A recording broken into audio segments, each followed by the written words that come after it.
Hello guys, আসসালামু আলাইকুম। এই বেডটা তৈরি করা হয়েছে। এখানে শাকের বিচি রোপণ করা হবে।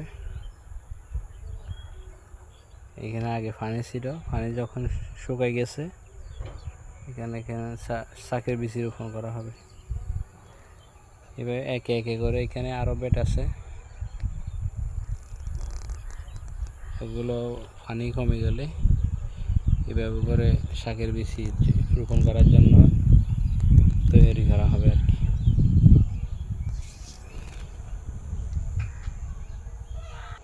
দেখেন, গতকালকে এখানে বেগুন চারা লাগানো হয়েছে। উপরে বেগুন চারা লাগানো হয়েছে। নিচে এখানে থাকবে শাকের বিচি ফেলানো হবে। অবশ্যই ফেলানো একটু শুকানোর জন্য সময় দিছি। দেখেন,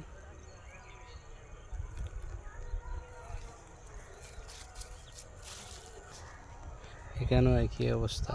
এখানেও পানি শুকাইলে সেম এভাবে করে ফেলানো হবে।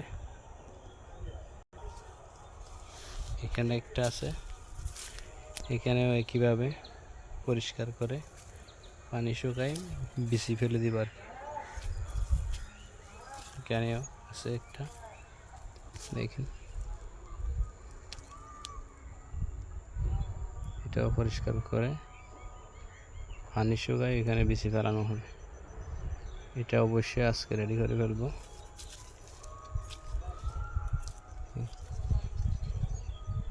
এটা হচ্ছে আমার কৃষি খামার, ছোট্ট পরিসরে করা।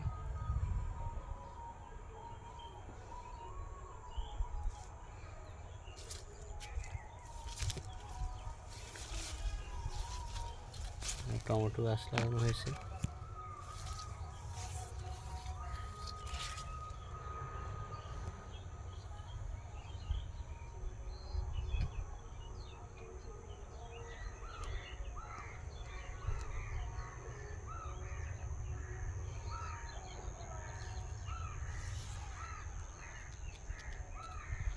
দেখেন, এগুলো হচ্ছে শিম গাছ, শিমের ফুল আসতেছে। শিম গাছ